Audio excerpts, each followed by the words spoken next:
What's up, guys? Welcome to the party, pal. Page 250. Doesn't seem right. Doesn't seem right that we're on page 250. All right, well, I got a few of you here. I want to clarify a few things. We're going to work out the whole Khan Academy thing. I'm not sure what exactly is going on with it. Some of you were able to log on 2 days ago. Some of you weren't. So we're going to work our way through that. It's a really cool site that gives us units to study instead of just giving you a book to read. Again, RazKids is good, and it does what it needs to do. This Khan Academy is the next level, I feel. You got some cool videos. Everything's basically on the same topics that we can focus on, and that's where we're going to go. So if you didn't get in yet to Khan Academy, we'll figure it out, and we'll figure out how to get things to work from that. The math today, the toughest question was on number 7, I felt. Number 7, if you look at one of the angles, S was tilted this way. Every single angle, whatever it measures, if you lie it straight out, it's a straight line, and it equals 180. So if you were to figure out a number 7, that S was leaning one way, and that angle was 70, that means the other angle would have been 110. Together, they would make 180. So if you know one side of the angle, then you know the other side of the angle as well, because together those two make 180, one line. So that's important for you to know. That was a little tricky, the math today. As far as the counterclaim argument, I know there was several questions about the counterclaim. You're going to open up where you already did your 5 paragraphs. Open that up. You're going to type in your counterclaim. Whatever you want to type in there, like you want to pick the argument that you think the person who thinks opposite of you is going to say. You want to take that argument and you want to basically say, yeah, I know what this argument is, but this is why that argument is wrong. So that's something you got to work on. And once that's done, you just open it, you just click submit. And on the counterclaim assignment, just click turned in. Granted, you're not going to turn anything in because you turned it in with the other one. Well, so once 6 paragraphs are done, resubmit that, and then click turned in on the counterclaim. Just make sure you click turned in on counterclaim. Not many of you did that. So just, if you don't mind, go back to that assignment and click counterclaim. Turned in. Science, you guys really did well. Just some of you aren't using the word bank. You know, I give you those words there. Just use that word bank. That's all you have to worry about. Don't worry about any other words. Use the word bank. The flip grid. If you go into flip grid today, you're going to notice I gave you math directions. And then I also went over, many of us made the same mistakes, which is fine. So I went over those mistakes on the flip grid. It's only 1 minute and 30 seconds long. Go in there. And if you have any other questions, you could either flip grid it back to me, or you could just write a question back to me, whatever's easier for you. Dean, I agree with you. I think Flipgrid is real cool. I'm enjoying it. I've also seen a lot of Padlets, a lot of books being posted. I'm loving them. I know a lot of them went up there today. Really some good books. I'm loving that. Yeah, I know. You can do the emoji, whatever you want to do on the Flipgrid. I don't care. As long as it's something that I could use as far as informational. You want to decorate it with stickers and emojis, I don't care. Have fun. Have fun. I want to make sure everybody's here. I'm missing a bunch, I think. Oh, no, we're at 16. I didn't see Preston yet. Did you guys saw? There he is. All right, Preston. Did pretty good today. I'm proud of you. You got to go back and check over your work, though, but otherwise you did pretty well. Is Ryan here? Don't see Rai. Donis, you look like you did really well today. Daniel, was great talking to you today.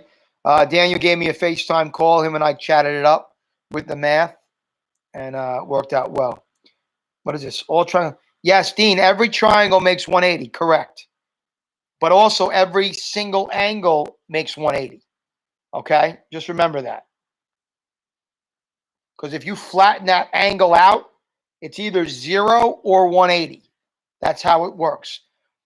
Every single triangle is 180, Dean. Yes.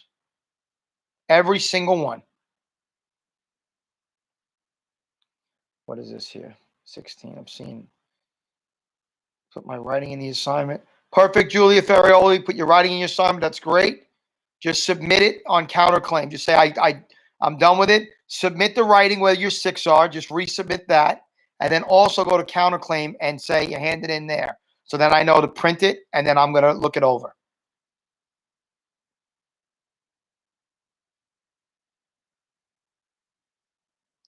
Padlet's fun. Here, awesome.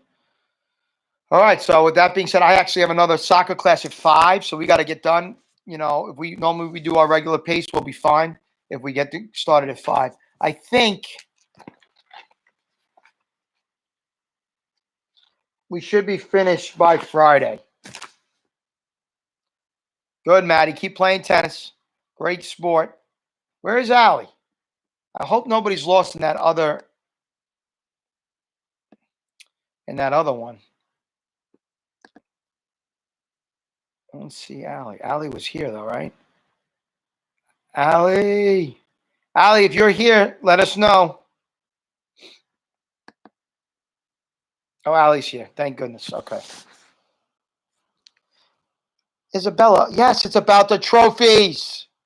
What else would it be about? Yeah.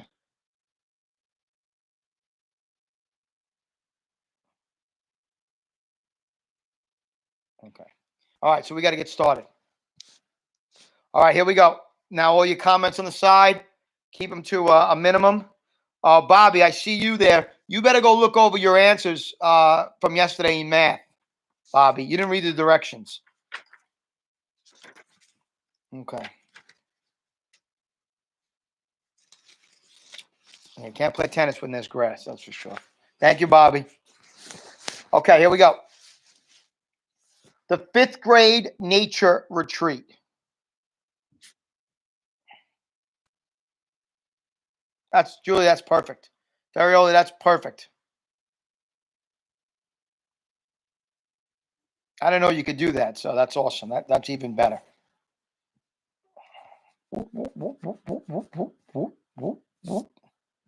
Oh, yeah, crystal clear. Okay, good. And now, wonder. Every year in the spring, the 5th graders of Beecher Prep go away for 3 days and 2 nights to a place called the Broadwood Nature Reserve, which is in Pennsylvania. It is a 4-hour bus drive away. The kids sleep in cabins with bunk beds. There are campfires and s'mores and long walks through the woods. The teachers have been prepping us about this all year long, so all the kids in the grade are excited about it.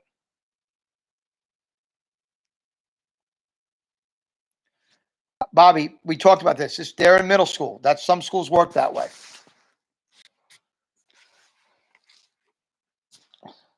Except for me. Everyone was excited about it except for me. And it's not even that I'm not excited, because I kind of am. It's just I'm never slept away from home before, and I'm kind of nervous. So when I was in 5th grade, I did an overnight trip. They don't really exist anymore for 5th graders. I think maybe in 8th grade you get to do one where you get to stay overnight. I think if you're in the Honor Society, they go on an overnight trip. I'm not sure about anything else, but it's great. It's great. It was great when I went.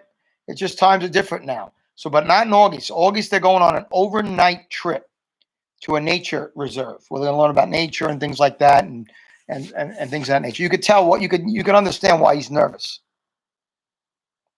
Don't worry about that right now, Julie. I know maybe it's probably just posted now. You posted it a while ago. We'll figure it out later. Most kids have had sleepovers by the time they're my age. A lot of kids have gone to sleepaway camp or stayed with their grandparents or whatever. Not me. Not unless you include hospital stays. But even then, mom or dad always stayed with me overnight. But I never slept over Tata and Papa's house or Aunt Kate or Uncle Poe's. When I was really little, that was mainly because there were too many medical issues, like my trach tube needed to be cleared out every hour, or reinserting my feeding tube if it got detached. But when I got bigger, I just never felt like sleeping anywhere else. There was one time when I half slept over Christopher's house. We were about 8 and we were still best friends. A family had gone for a visit to his house, and me and Christopher were having such a great time playing Lego Star Wars that I didn't want to leave when it was time to go. We were like, please, please, please, can we have a sleepover? So our parents said yes, and mom and dad and Via drove home. And me and Christopher stayed up until midnight playing until Lisa, his mom, said, okay, guys, time to go to bed. Well, then that's when I kind of panicked a little bit. Lisa tried to help me go to sleep, but I just started crying that I wanted to go home. So at 1 o'clock in the morning, Lisa called mom and dad and drove all the way back to Bridgeport to pick me up. We didn't get home until 3 a.m. So my one and only sleepover up until now was pretty much a disaster, which is why I'm a little nervous about the nature retreat. On the other hand, I am pretty excited. Okay. Kira, I had the same trip as your mom did. I went to Washington too in 5th grade. I also will let you know, when I was younger, I didn't have sleepovers. I would at times go. Let me see something. I don't see Emily here. You're telling me Emily's here? If Emily's here, we'll celebrate. I don't see her here. But anyway, I would start, just like Augie, I would start to have a sleepover. And when it got dark out, I would call my mom and dad every time. I just wasn't able to have sleepovers. I wanted to be home. I'm looking for Emily. Emily. I don't see Emily. I've never had then I went away to college, different story, but I really wasn't a sleepover kid. Never. Not a sleepover fan. So my parents, it got to the point where I would ask, my mom would just say no, because she knew how it was going to end.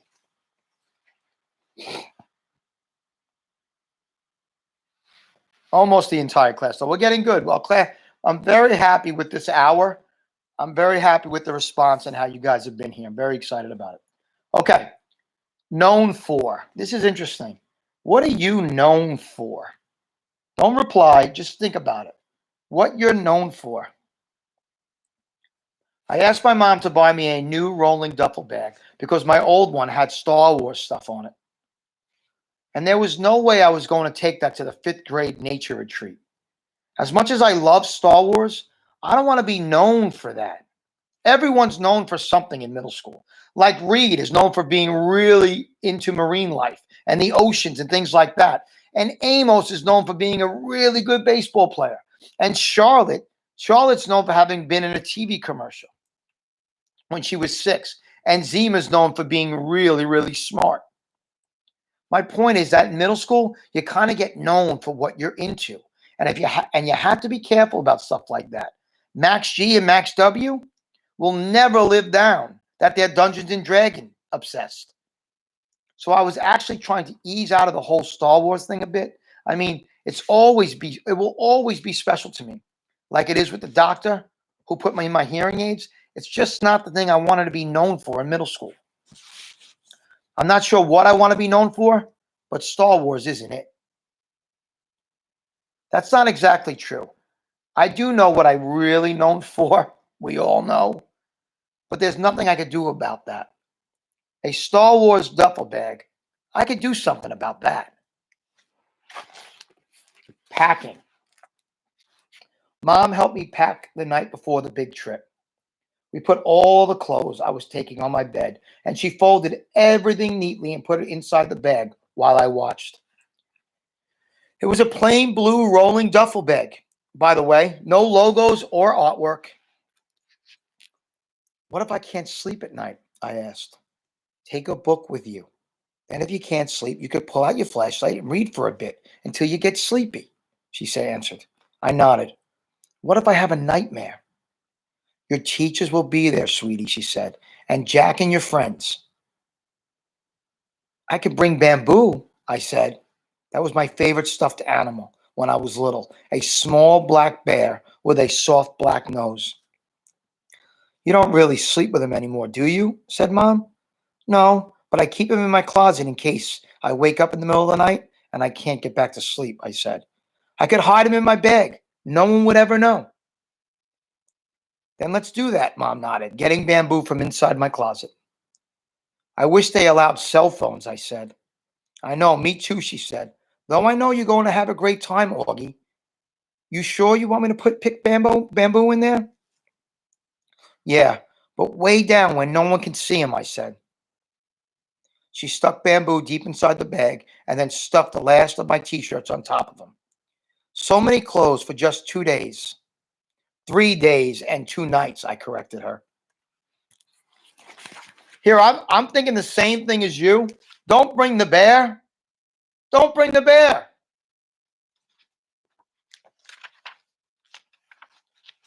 In my mind, it's exactly what I'm thinking, Hira. You can do this without the bear.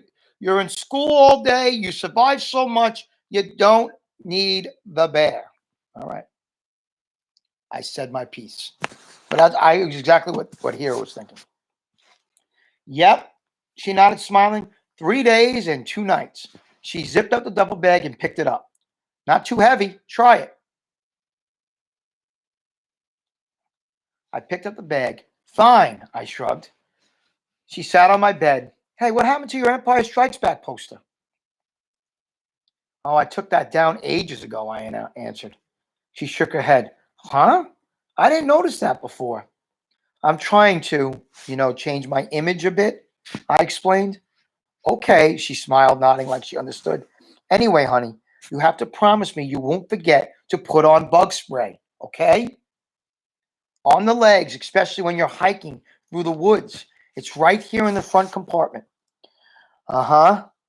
And put on your sunscreen, she said. You don't want to get a sunburn. And don't, I repeat, do not forget to take your hearing aids off if you go swimming. Will I get electrocuted? No, but you'd be in a real hot water with Daddy because those things cost a fortune. She laughed. I put the rain poncho in the front compartment too. Same thing goes if it rains, Augie, okay? Make sure you cover your hearing aids with the hood. Aye, aye, sir, I said, saluting. She smiled and pulled me over. I can't believe how much you've grown up this year, Augie, she said softly, putting her hands on the sides of my face. Do I look taller? Definitely, she nodded. I'm still the shortest one in my grade, though. I'm not really even talking about your height, she said. Suppose I hate it there. You're going to have a great time, Augie. I nodded. She got up and gave me a quick kiss on the forehead. Okay, so I say we get to bed now. It's only 9 o'clock, Mom. Your bus leaves at 6 a.m. tomorrow. You don't want to be late. Come on, chop, chop. Your teeth are brushed. I nodded and climbed into bed. She started to lie down next to me. You don't need to put me to bed tonight, Mom, I said. I'll read on my own till I get sleepy. Really? She nodded, impressed. She squeezed my hand and gave it a kiss. Okay then. Good night, love. Have sweet dreams. You too. She turned on a little reading light beside the bed. I'll write you letters, I said as she was leaving, even though I'll probably be home before you guys even get them. Then we could read them together, she said, and threw me a kiss. When she left the room, I took my copy of The Lion, the Witch, and the Wardrobe off the night table and started reading until I fell asleep.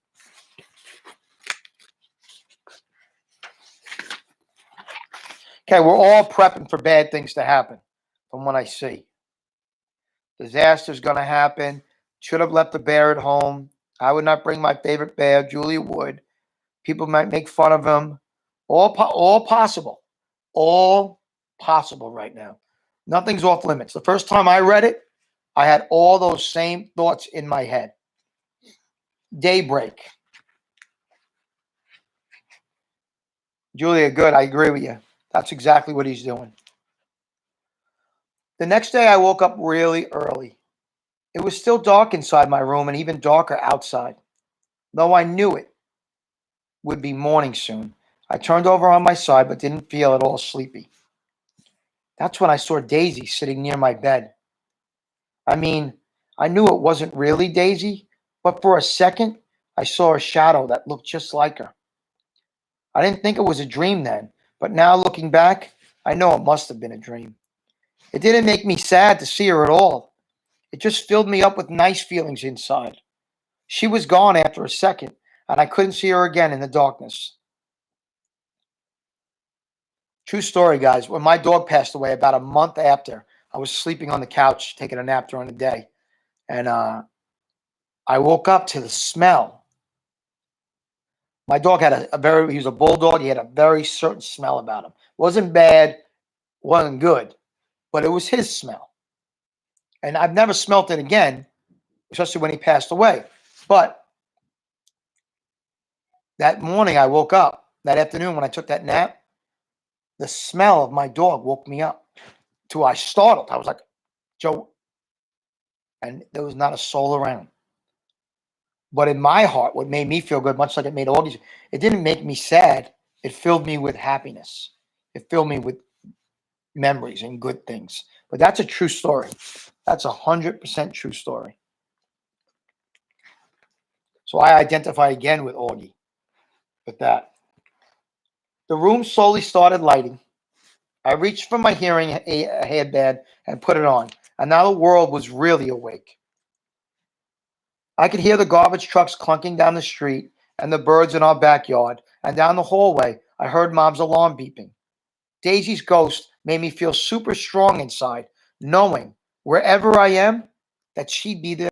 I took Bamboo back to my room, and I laid him in my bed, and I taped the note to Mom on his chest, and I covered him with my blanket so Mom would find him later.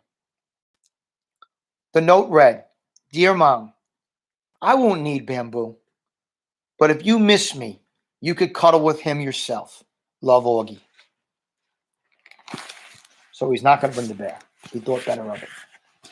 Or he said he felt strong enough in himself that he didn't need anything else. The bus ride. The bus ride went really fast. I sat by the window and Jack was next to me in the aisle seat. Summer and Maya were in front of us. Everyone was in a good mood, kind of loud, laughing a lot. I noticed right away that Julian was on our bus, even though Henry and Miles were.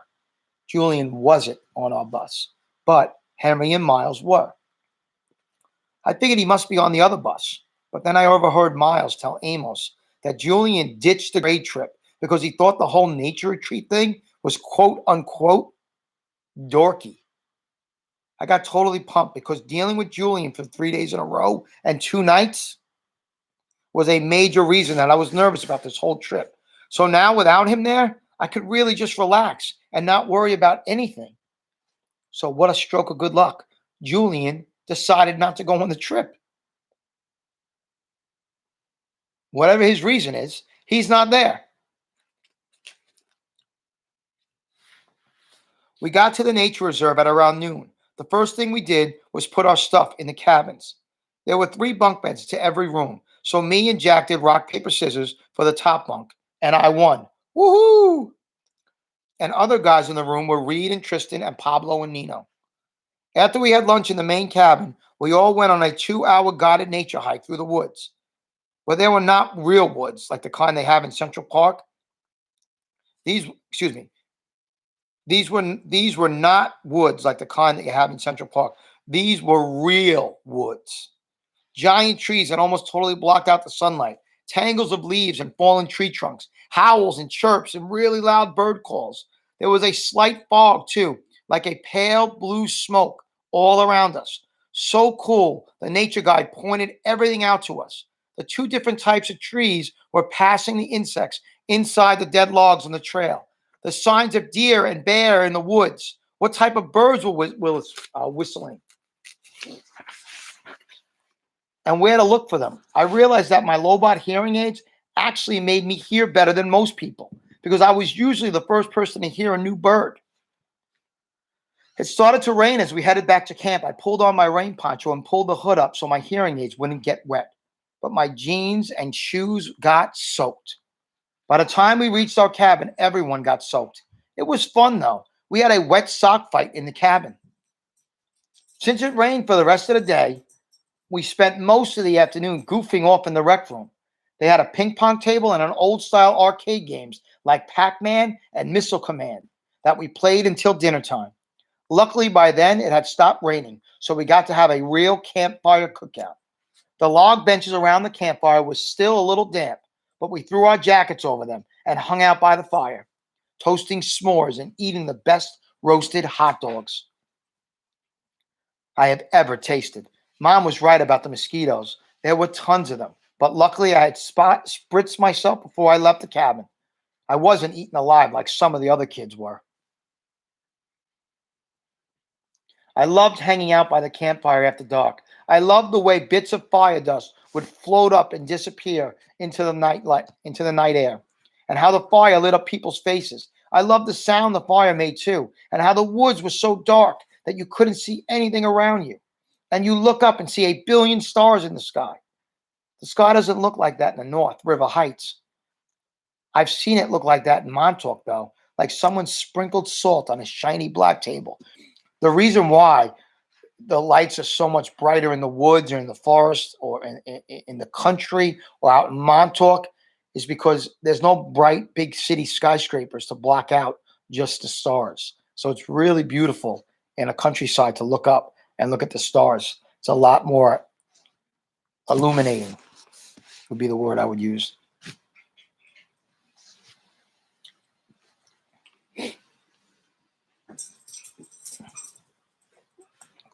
I was so tired when I got back to the cabin that I didn't read, and I didn't even pull out a book to read. I fell asleep almost as fast as my head hit the pillow. And maybe I dreamed about the stars. I don't know. I don't remember. The fairgrounds. The next day was just as great for the first day as the first day. We went horseback riding in the morning, and in the afternoon, we rappelled up some ginormous trees with the help of nature guides. By the time we got back to the cabins for dinner, we were all really tired again. After dinner, they told us we had about an hour to rest, and then we were going to take a 15-minute bus ride to the fairgrounds for an outdoor movie night. I hadn't had the chance to write a letter to Mom and Dad and Via yet, so I wrote one telling them about the stuff we did for that day and the day before. I pictured myself reading it to them out loud when I got back, since there was just no way the letter would get home before I did. When we got to the fairgrounds, the sun was just starting to set. It was about 7:30. The shadows were really long in the grass, and the clouds were pink and orange. It looked like someone had taken sidewalk chalk and smudged the colors across the sky with their fingers. It's not that I haven't seen nice sunsets before in the city, because I have. Slivers of sunset between buildings, but I wasn't used to seeing so much sky in every direction.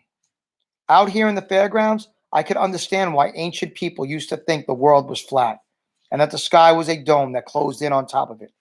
That's what it looked like from the fairgrounds in the middle of this huge open field. Because we were the first school to arrive, we got to run around the field. All we wanted until the teachers told us it was time to lay out our sleeping bags on the ground and get good viewing seats. We unzipped our bags and laid them down like picnic blankets on the grass in front of the giant movie screen. In the middle of the field, then we went to the row of food trucks parked at the edge of the field to load up on snacks and soda and stuff like that. There were concession stands there too, like a farmer's market, selling roasted peanuts, cotton candy, and up a little further was a short row of carnival-type stalls, the kind where you can win a stuffed animal if you throw a baseball into a basket. Jack and I both tried and failed to win anything, but we heard Amos won a yellow hippo and gave it to Zima. That was the big gossip that went around. The jock and the brainiac were together. From the food trucks, you could see the corn stalks in the back of a movie screen. They covered about a third of the entire field. The rest of the field was completely surrounded by woods.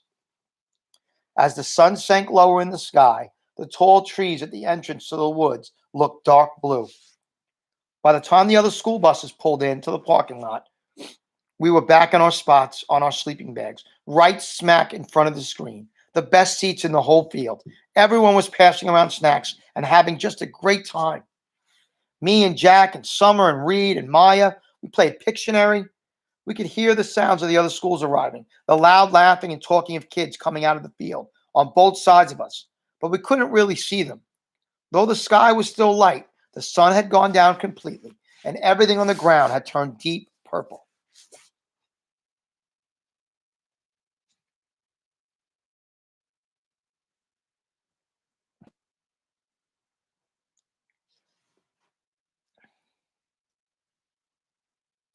The clouds were shadows now. We had trouble even seeing the Pictionary cards in front of us. Just then, without any announcements, all the lights in the ends of the field went on at once. They were like the big, bright stadium lights I thought of that scene in Close Encounters when the alien ship lands and they're playing that music.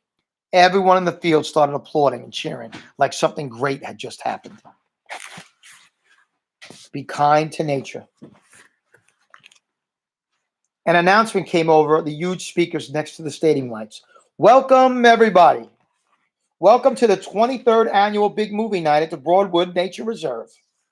Welcome, teachers and students from MS 342, the William Heath School. A big cheer went up from the left of the field. Welcome, teachers and students from Glover Academy.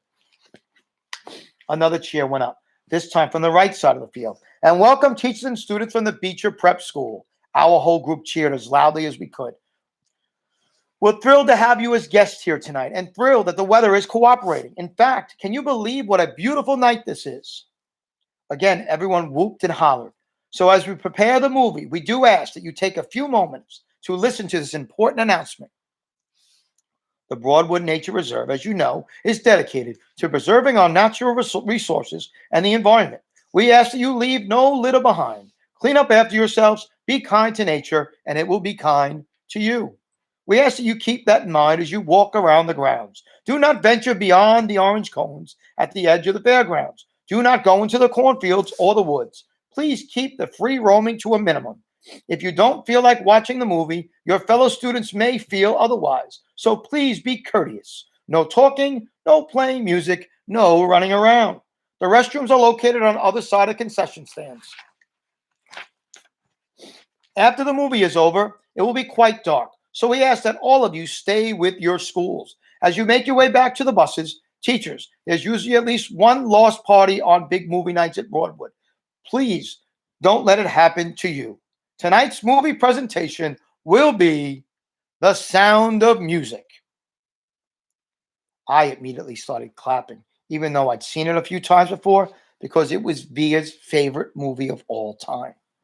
But I was surprised that a whole bunch of kids, not really from Beecher, booed, hissed, and laughed. Someone from the right side of the field even threw a soda can at the screen, which seemed to surprise Mr. Tushman. I saw him stand up and look in the direction of the can thrower, though I know he couldn't see anything in the dark. The movie started right away. The stadium lights dimmed. Maria the nun was standing at the top of the mountain, twirling around and around. It had gotten chilly all of a sudden, so I put on my yellow Montauk hoodie and adjusted the volume on my hearing aids and leaned against my backpack and started watching. The hills are alive with the sound of music. It actually says that in the book. I didn't just decide to sing it. But normally if we were in school, I would sing it very loud so Miss Abernathy would hear, and she would have to come in and sing the whole song because that's what Miss Abernathy loves to do. It's always fun to get her singing Broadway tunes. How about the hills are alive? What do you think this means?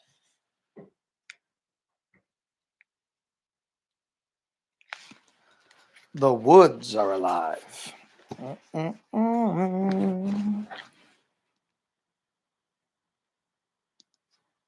Trying to see something, guys. Hold on one second. Making sure we're all copacetic. Okay, we are. The hills are alive. Somewhere around the boring part where the guy Rolf and the oldest daughter are singing, "You are 16, going on 17," Jack nudged me. "Dude, I gotta pee," he said. We both got up and kind of hopscotched over the kids who were sitting or lying on the sleeping bags. Summer waved as we passed, and I waved back. There were lots of kids from the other schools walking around by the food trucks, playing the carnival games, or just hanging out. Of course, there was a huge line for the toilets. "Forget this. I'll just go find a tree," said Jack. "That's gross, Jack. Let's just wait," I answered.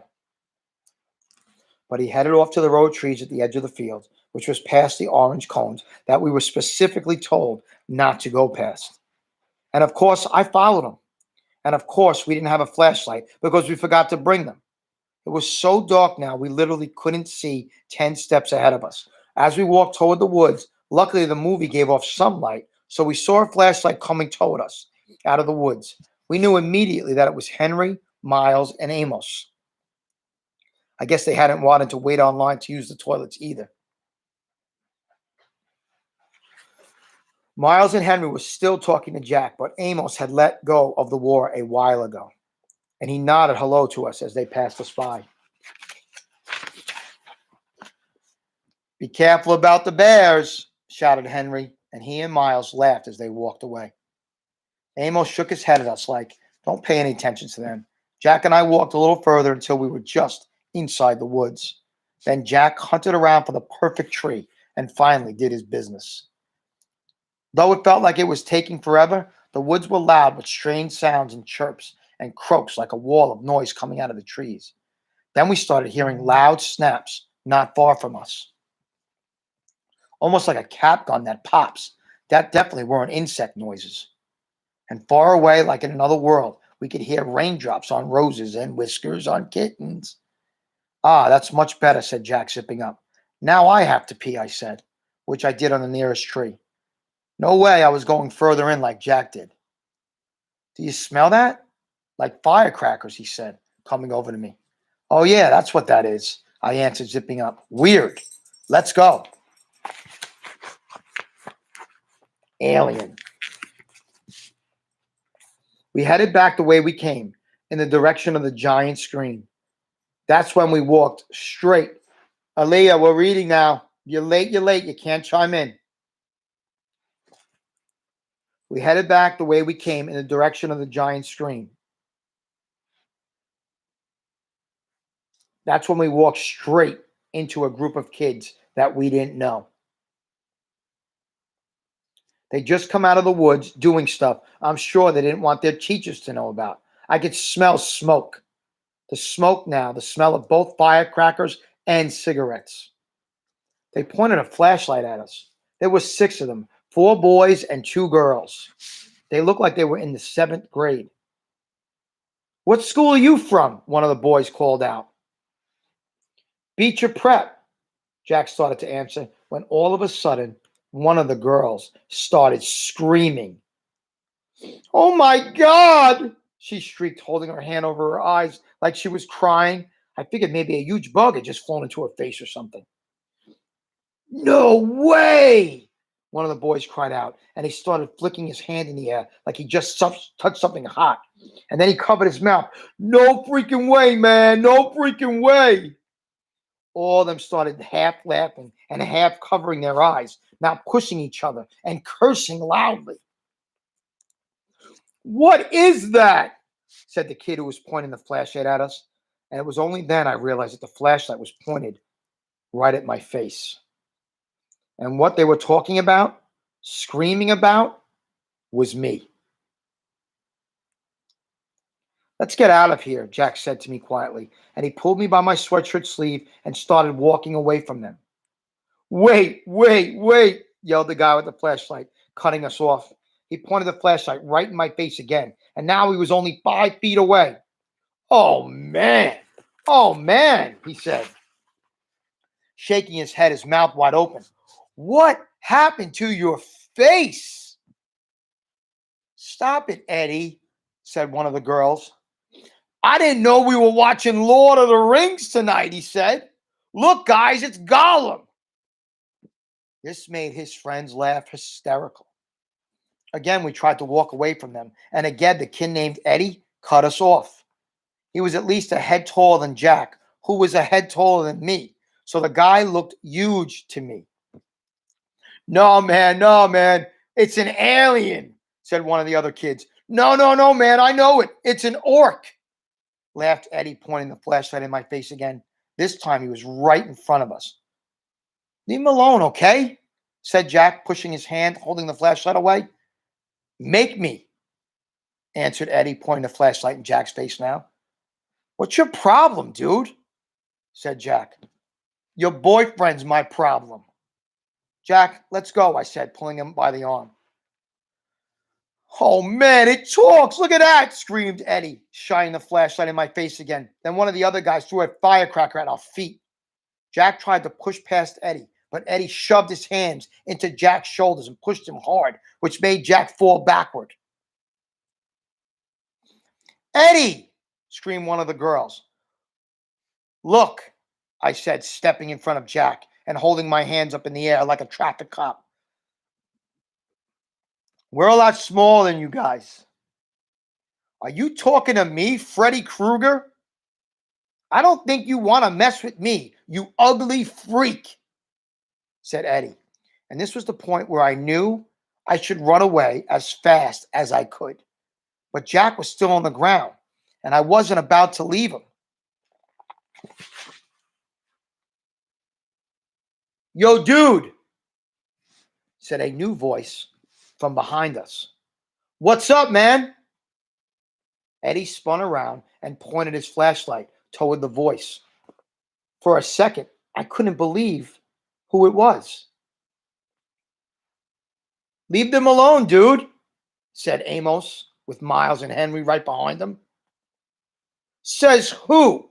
Said one of the guys with Eddie. Just leave them alone, dude, Amos repeated calmly. Are you a freak too? Said Eddie. They're all a bunch of freaks, said one of his friends. Amos didn't answer them, but looked at us. Come on, guys, let's go. Mr. Tushman's waiting for us. I knew that was a lie, but I helped Jack up, and we started walking over to Amos. Then out of the blue, the Eddie guy grabbed my hood, and I passed by him, yanking it really hard. So I was pulled backwards, and I fell on my back. It was a hard fall, and I hurt my elbow pretty bad on the rock. I couldn't really see what happened afterwards, except that Amos rammed into the Eddie guy like a monster truck, and they both fell to the ground next to me. Everything got really crazy after that. Someone pulled me up on my sleeve and yelled, "Run!" And someone else screamed, "Get him!" At the same time, for a few seconds, I actually had two people pulling the sleeves of my sweatshirt in opposite directions. I heard them both cursing until my sweatshirt ripped, and the first guy yanked me by my arm and started pulling me behind him as we ran, which I did as fast as I could. I could hear footsteps just behind us, chasing us, and voices shouting and girls screaming, but it was so dark. I didn't know whose voices they were, only that everything felt like we were back underwater. We were running like crazy, and it was pitch black. And whenever I started to slow down, the guy pulling me by the arm would yell, "Don't stop!"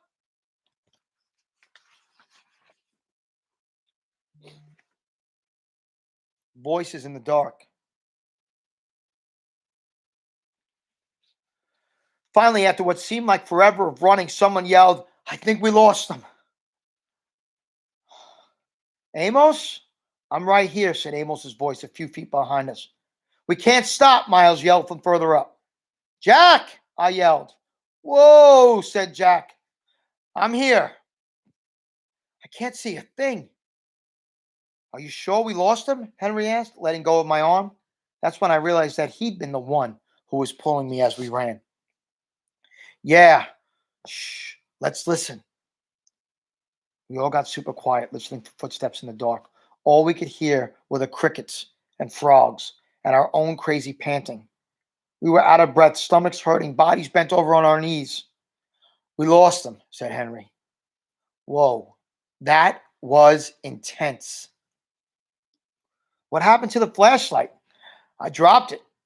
How did you guys know they were coming at us? Said Jack. We saw them before. They look like jerks.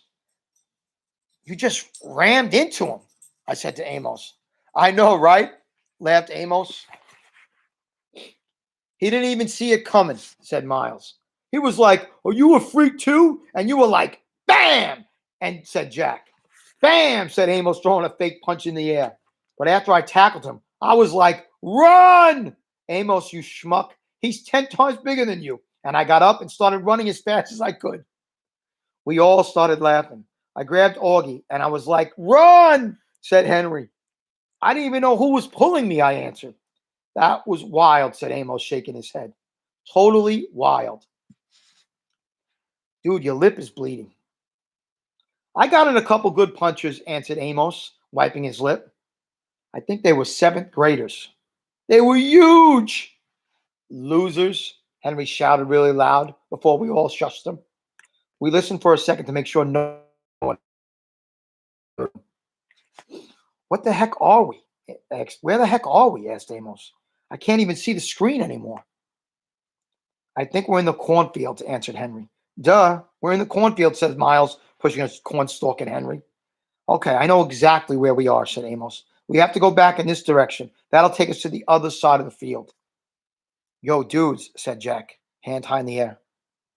That was really cool of you guys to come back for us. I mean, really cool. Thanks. No problem, answered Amos, high-fiving Jack. And then Miles and Henry high-fived him, too. Yeah, dudes, thanks, I said, holding my palm up like Jack just had, though I wasn't sure if they were going to high-five me, too. Amos looked at me and nodded. Hey, it was cool how you stood your ground, little dude, he said, high-fiving me. Yeah, Augie, said Miles, high-fiving me, too. You were like, we're littler than you guys. I didn't know what else to say, I laughed. Very cool, said Henry, and he high-fived me, too. Sorry, I ripped your sweatshirt. I looked down and my sweatshirt was completely torn down the middle. One sleeve was ripped off. The other was so stretched out it was hanging down to my knees. Hey, your elbow is bleeding, said Jack. Yeah, I shrugged. It was starting to hurt a lot. You okay? Said Jack, seeing my face. I nodded. Suddenly, I felt like crying, and I was trying really hard not to do that. Wait, your hearing aids are gone, said Jack. What? I yelled, touching my ears. The hearing aid band was definitely gone. That's why I felt like I was underwater. Oh no, I said, and that's when I couldn't hold it in anymore. Everything that had just happened kind of hit me. I couldn't help it. I started to cry. I'm not talking a little cry. You know, I'm talking like the big cries. What Mom will call the waterworks. I was so embarrassed. I hid my face in my arm, but I just couldn't stop the tears from coming. The guys were really nice to me, though. They patted me on the back. You're okay, dude. It's okay, they said. You're one brave little dude. You know that, said Amos, putting his arm around my shoulders. And when I kept on crying, he put both his arms around me like my dad would have done and just let me cry.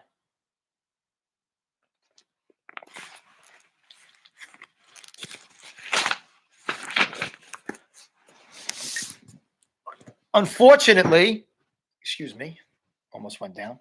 We're going to stop there.